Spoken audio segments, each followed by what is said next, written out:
Vous ne marcherez plus jamais, disaient les médecins, jusqu'à ce qu'une jeune fille sans abri vienne tout changer. Je sais comment faire remarcher votre fille, dit la voix qui émerge de l'ombre de la ruelle, arrêtant brusquement Alexander Reed. L'homme d'affaires de 45 ans a instinctivement resserré sa prise sur le guidon du fauteuil roulant de sa fille Sophia, comme si la voix pouvait le lui arracher. « Qui est là » demanda-t-il en scrutant l'obscurité. Une fille émergea de l'obscurité. Elle ne devait pas avoir plus de 12 ans. Des cheveux bouclés encadraient un visage fin, avec des yeux qui semblaient porter un savoir au-delà de son âge. Elle portait des vêtements délabrés et ses pieds nus étaient couverts de poussière. « Je m'appelle Nia, » dit-elle sans détourner le regard. « Et je peux aider votre fille. » Alexandre sentit Sophia s'agiter dans son fauteuil roulant. Au cours des 8 derniers mois, depuis l'accident qui avait détruit sa moelle épinière, la fillette de 10 ans avait rarement manifesté de l'intérêt pour quoi que ce soit. Les médecins avaient été clairs, dommages irréversibles. Elle ne marchera plus jamais. « Écoutez, je n'ai pas le temps de jouer, » répond sèchement Alexandre. « Allez, Sophia. Vous avez déjà dépensé 2 millions pour des traitements qui n'ont pas fonctionné, » dit Nia, faisant se figer Alexandre. « Vous avez consulté 17 spécialistes. 3 opérations, 2 aux États-Unis, 1 en Suisse. Rien n'a marché. Comment le sais-tu » murmura-t-il, en ressentant un frisson. La jeune fille haussa les épaules. « Je sais beaucoup de choses. Je sais aussi qu'elle rêve qu'elle court toutes les nuits et qu'elle se réveille en pleurant parce qu'elle réalise que ce n'était qu'un rêve. » Sophia a levé le visage, regardant la fille avec une intensité qu'Alexandre n'avait pas vue depuis des mois. « Papa, » chuchote Sophia, d'une petite voix, « comment sait-elle mes rêves » Alexandre regarda sa fille, puis la sans-abri. Quelque chose dans ses yeux profonds le déconcerta. « Qu'est-ce que tu veux ? De l'argent » Nia secoue la tête. « Je ne veux pas de votre argent. Je veux vous aider. »« Comment » demanda-t-il, sceptique. « C'est une sorte d'escroquerie ? Parce que si c'est le cas. Il y a 3 semaines, interrompt Nia, vous avez rendu visite au docteur Petrov. Il a dit qu'il y avait 0,1% de chance avec une thérapie expérimentale, mais vous avez refusé parce que les risques étaient trop élevés. » Alexandre pâlit. Cette consultation avait été confidentielle.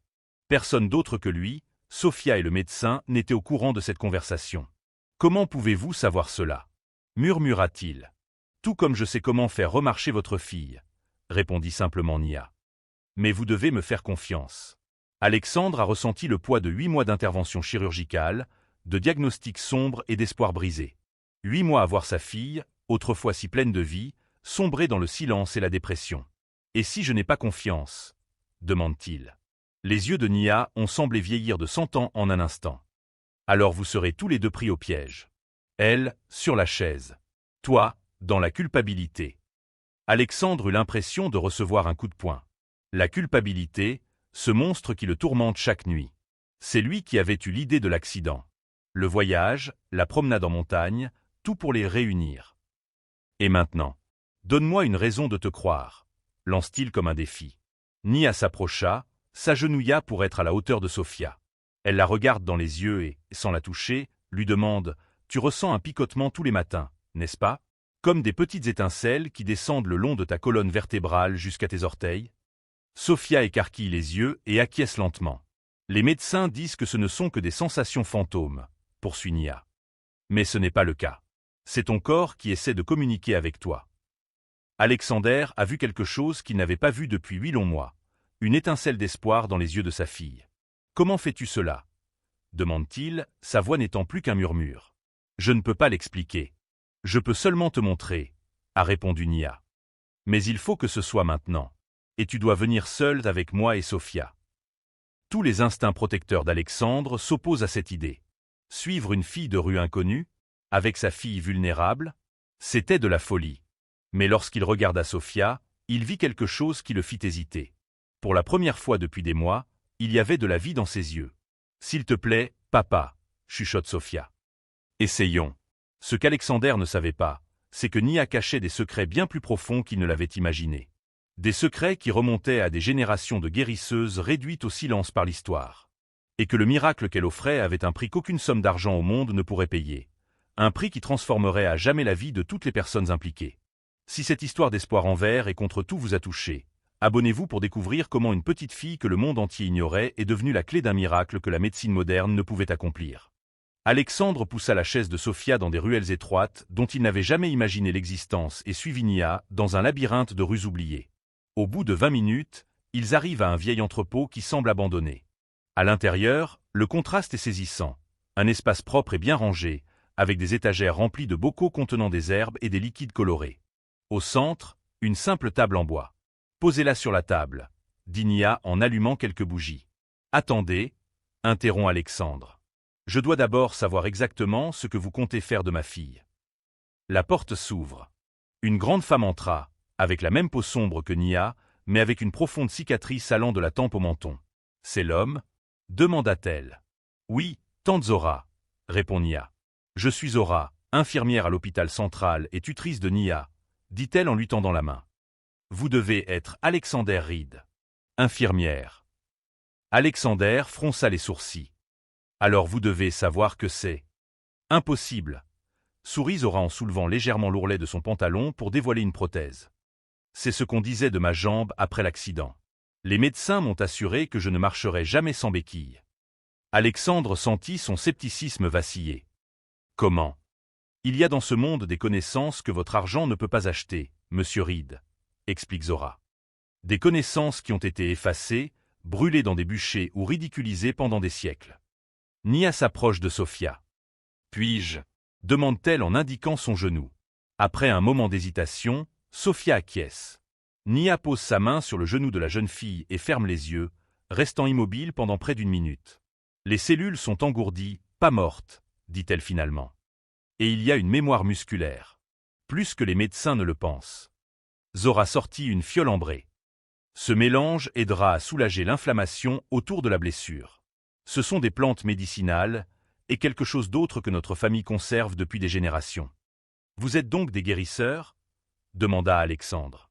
Appelez-nous les gardiens des connaissances que la médecine moderne commence à peine à redécouvrir. Pourquoi ne travaille-t-il pas dans les hôpitaux? Pourquoi vivre dans la clandestinité? Zora toucha la cicatrice. Nous avons essayé. En 2018, j'ai présenté quelques techniques à des chercheurs universitaires. Ils ont d'abord ri. Puis ils ont essayé de voler nos formules pour les breveter et les vendre.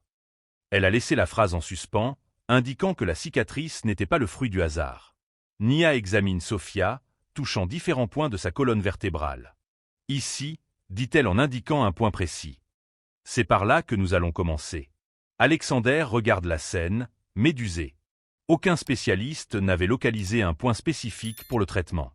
Ce sera 3 semaines, tous les jours, pendant 2 heures, explique Zora. Combien allez-vous facturer? Demande Alexandre en tendant son portefeuille. Nous ne voulons pas de votre argent, répond Zora. Mais il y a un prix à payer. Elle ouvre un dossier abîmé contenant des documents pour la création d'une fondation de recherche indépendante avec des protocoles pour la protection des savoirs traditionnels. Je veux que vous aidiez à protéger un héritage, explique-t-elle. Pour que d'autres enfants n'aient pas à vivre dans la rue avec des connaissances qui pourraient sauver des vies. Alors qu'Alexandre lit les documents, Sophia sursaute. Papa, j'ai senti mon pied. Mon gros orteil a bougé. Alexandre laisse tomber les documents. C'était vrai, le gros orteil de Sophia bougeait légèrement. Le premier mouvement volontaire en 8 mois. Des larmes coulent sur son visage. Ce n'est que le début, dit Zora. Mais nous avons besoin de votre parole. Lorsque Sophia sera guérie, remplirez-vous votre rôle? Alexandre regarde sa fille, dont le visage rayonne d'espoir. Puis il a regardé Nia, une enfant des rues qui possédait des connaissances que les meilleurs neurochirurgiens du monde n'avaient pas. Pourquoi moi? A-t-il finalement demandé. Pourquoi ma fille? Parce que tu as le pouvoir de changer les choses, a répondu Nia, son regard pénétrant. Et parce que votre fille a le cœur pur pour comprendre que ce dont n'appartient pas qu'à elle. Dans le bureau du docteur Petrov, à des kilomètres de là, un appel téléphonique confidentiel est en cours. Oui, monsieur. Je crois que Reed a trouvé des solutions non conventionnelles. S'il est impliqué avec ces femmes. Une pause. C'est compris. Nous suivrons la situation. Dans l'entrepôt, Sophia pouvait déjà bouger 3 orteils de son pied droit. Chaque mouvement était petit, tremblant, mais pour une fille déclarée définitivement paralysée, c'était comme déplacer des montagnes. Comment est-ce possible? Murmure Alexander. Parce que la médecine n'est pas seulement une science, répond Nia en ajustant une compresse. C'est aussi un article. Vous avez érigé des monuments avec votre savoir, tandis que nous avons préservé le nôtre, même lorsque nous avons été contraints de rester dans l'ombre. Alexandre commençait à comprendre qu'il existait des mondes entiers de connaissances que son argent ne pourrait jamais acheter, mais que son influence pouvait aider à protéger. Ce qu'il ne savait pas encore, c'est qu'en acceptant d'aider Nia et Zora, il s'opposait à des forces bien plus puissantes, des forces qui gagnaient des milliards en maintenant des personnes comme Sophia dépendantes de traitements qui soulageaient les symptômes mais ne guérissaient jamais vraiment. 2 semaines plus tard, le docteur Petrov se hâte dans les couloirs de l'hôpital central. 17 patients souffrant de lésions de la moelle épinière avaient annulé leur traitement le mois dernier. 17. Ce sont tous des patients de longue date, dépendants de médicaments coûteux qui offrent un léger soulagement, mais jamais de guérison. Des nouvelles de la fille Reed, demande-t-il en entrant dans son bureau, où l'attend un homme en costume. Nos enquêteurs l'ont perdu il y a 3 jours, a répondu Lawrence Green, représentant de Neurocorp, le plus grand fabricant de médicaments utilisés pour traiter les lésions neurologiques. Mais nous avons un nouveau développement. L'infirmière Zora ne s'est pas présentée à son poste il y a 1 semaine. Le docteur Petrov pâlit. Zora est-elle impliquée dans cette affaire? Il semble que oui. Et ce n'est pas tout. Green fait glisser une tablette sur la table. Alexander Reed a créé une fondation. La NIA Initiative for Integrative Medicine. Avec un fonds initial de 50 millions. Sur la tablette, des vidéos de sécurité montrent Alexander entrant et sortant d'un bâtiment commercial nouvellement acquis. Dans l'une des vidéos, il pousse Sophia dans son fauteuil roulant. Dans la suivante, 3 jours plus tard, la jeune fille faisait des pas hésitants à côté de son père, ne s'appuyant que sur une canne. Impossible, marmonne Petrov. Sa blessure était irréversible. Apparemment, non. Green reprend la tablette. Nos actionnaires sont inquiets, docteur. Très inquiets. Le marché du traitement des lésions de la moelle épinière représente 13 milliards par an. Si ces méthodes alternatives se répandent, que suggérez-vous que nous fassions? Le Conseil a autorisé des mesures extraordinaires. Nous avons besoin de mademoiselle Nia et de la formule ou de la méthode qu'elle utilise. Pendant ce temps, dans le nouveau bâtiment de l'initiative Nia, Sophia marchait d'un côté à l'autre de la pièce, en s'appuyant uniquement sur sa canne. Ses pas sont encore hésitants, mais l'amélioration est indéniable. Incroyable, murmure le docteur Ramirez, un spécialiste indépendant en neurologie qu'Alexander a invité à documenter les progrès. En 20 ans de pratique, je n'ai jamais vu une telle guérison. Zora ajuste la compresse à base de plantes à la base de la colonne vertébrale de Sophia. Ce n'est que le début. Dans 1 semaine, elle n'aura plus besoin de canne. Alexandre observe tout cela avec un mélange de gratitude et d'inquiétude. Ces derniers jours, il avait remarqué des voitures étranges garées devant le bâtiment.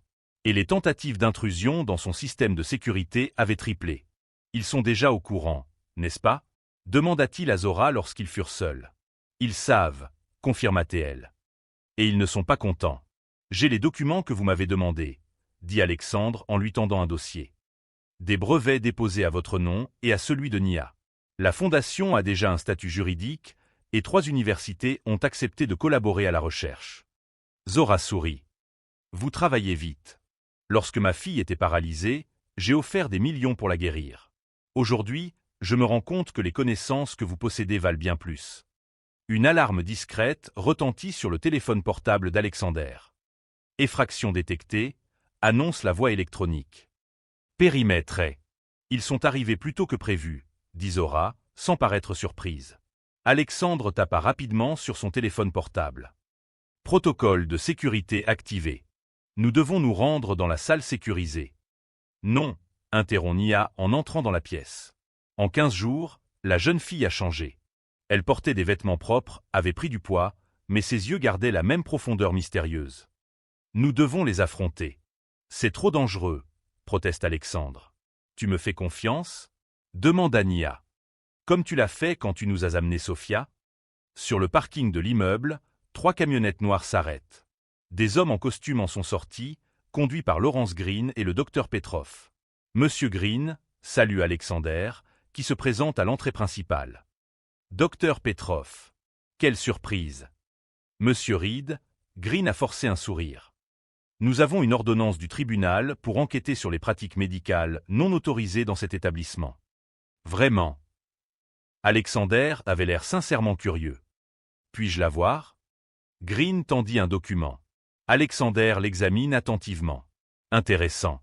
Délivré par le juge Carlton. Le même juge qui possède 18% des actions de Neurocorp par le biais de sociétés offshore dans les îles Caïmans.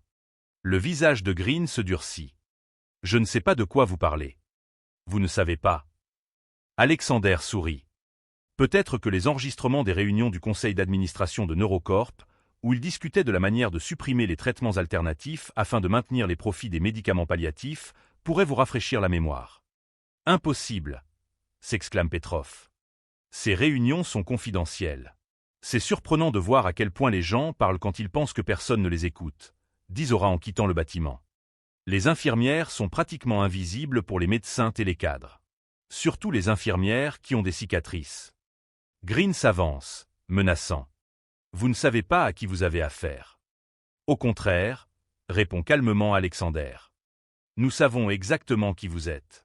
Et au cas où vous vous poseriez la question, cette conversation est retransmise en direct à 3 chaînes de télévision, 15 journaux et le bureau du procureur général. Les caméras de sécurité autour du bâtiment pivotent et se concentrent sur le groupe.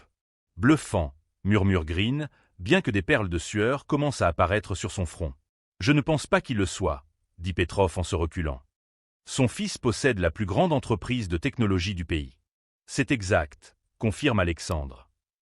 Et j'utilise toutes les ressources à ma disposition pour protéger ce que Nia et Zora ont créé. Tu n'as toujours pas compris, n'est-ce pas? Dit Nia en se rapprochant. Il ne s'agit pas seulement de Sofia. Ou de l'argent. De quoi s'agit-il alors? Demande Green avec mépris. De justice, répond Nia. Pour des générations de femmes dont le savoir a été volé, ridiculisé ou pire. Alexander appuie sur une touche de son téléphone portable. Un documentaire apparut sur les écrans de la ville. Il montrait des femmes persécutées au fil des siècles pour leurs connaissances médicales. Il montrait des formules identiques à celles utilisées par Nia, brevetées par de grandes sociétés pharmaceutiques des décennies plus tard. Et elle montrait, avec une clarté dévastatrice, que le docteur Petrov recevait des millions de dollars en paiement non déclarés pour discréditer les traitements alternatifs. Cela va vous ruiner, a sifflé Green à l'adresse d'Alexander.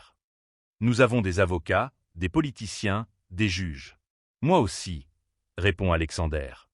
La différence, c'est que je n'essaie pas d'empêcher les traitements. J'essaie de les rendre accessibles. Pendant qu'il parlait, un attroupement s'est formé. Des patients en fauteuil roulant, des parents de blessés, des badauds. Tous observent la confrontation. Quelle est votre proposition? Demande enfin Green, réalisant sa défaite.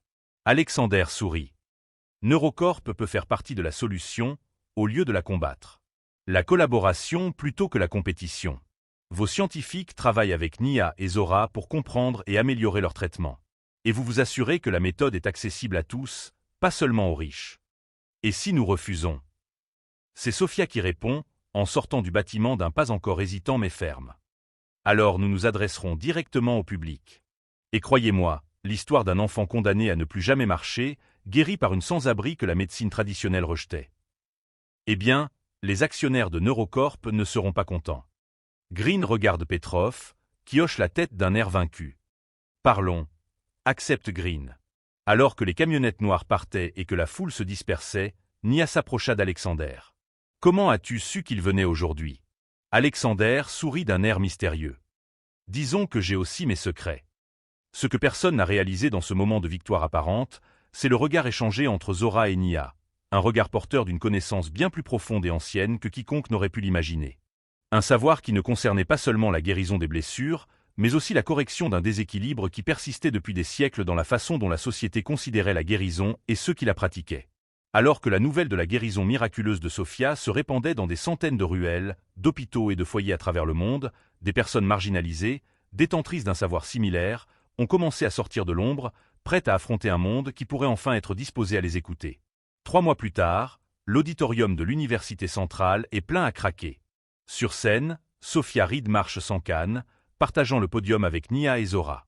Derrière elle, une banderole indique « Initiative Nia, savoir ancestral et médecine moderne, une nouvelle ère ».